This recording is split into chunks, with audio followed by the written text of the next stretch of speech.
उसमें आपका अनुभव कैसा रहा और क्या टीम रहे?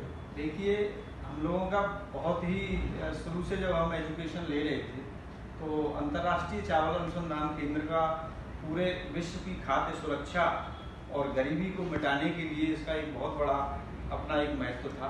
तो हम लोगों का खासतौर से आज के बदलते परिवेश में, जहाँ के ग्लोबल वार्मिंग, क्लाइमेट चेंज, इस तरह की जो विश्वव्यापी जो समस्याएं हमारे सामने आ रही हैं, तो उन सब को लेते हुए, क्योंकि इंटरनेशनल राइस रिसर्च इंस्टीट्यूट का और भारत से एक बहुत बड़ा गहरा संबंध है, क्योंकि 1964-65 में जब हमारे देश में हरित क्रांति का जो दौर चल रहा था, तो उस समय जो चावल की हाई यील्डिंग वैरायटीज़ के जर्म प्लाज्म हमारे देश में फिलीपींस से आए थे। और जहाँ तक हरित क्रांति का प्रश्न है, गेहूं और चावल, ये दोनों भारत ही नहीं बल्कि विश्व की प्रमुख खाद्यान्न फसलें हैं।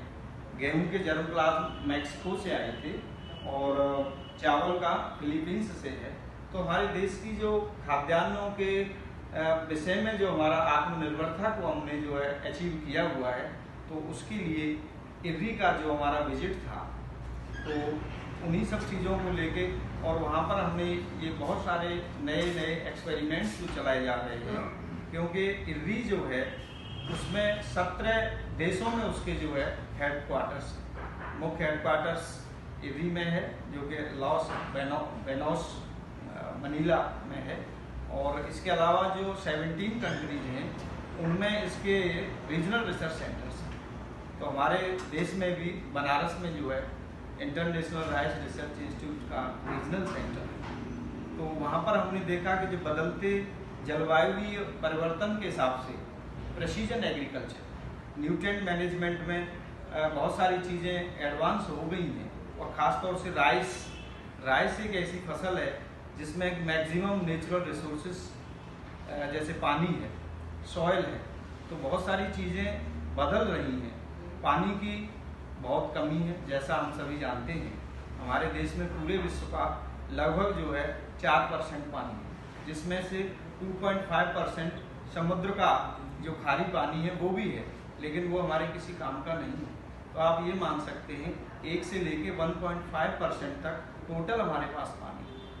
और भारत में जो क्रॉपिंग सिस्टम है हमारा, तो राइस और व्हीट टोटल खाद्यान्न का लगभग 50% से ज़्यादा क्षेत्रफल हमारा जो चावल और गेहूं के अंतर्गत आता है।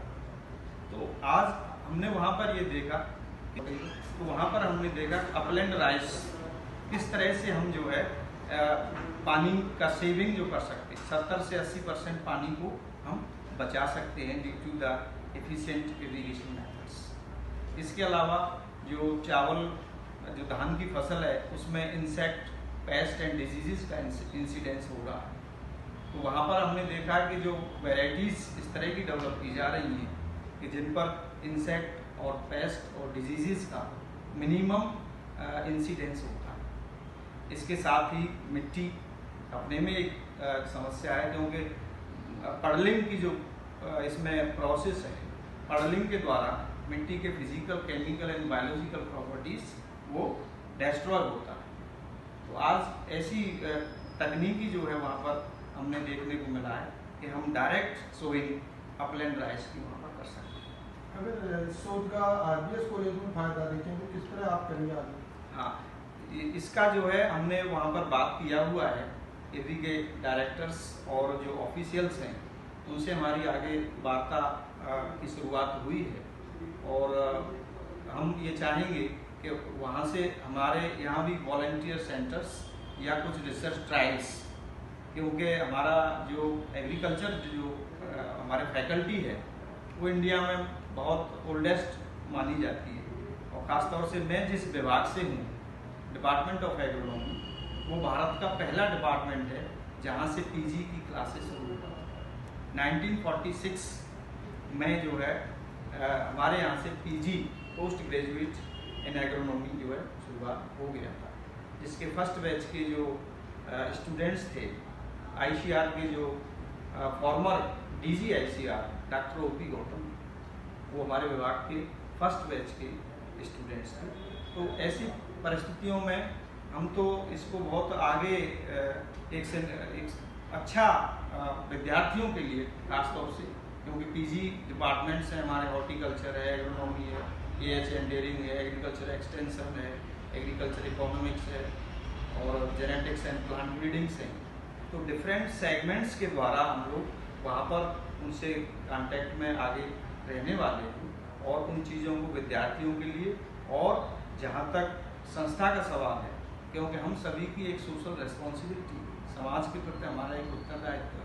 और आज जहाँ किसान की जो पैदावार और उसकी आय बढ़ाने के लिए माननीय प्रधानमंत्री जी का जो सपना है, और वो खास तौर से उसमें लगभग 90% अचीव हो रहा है।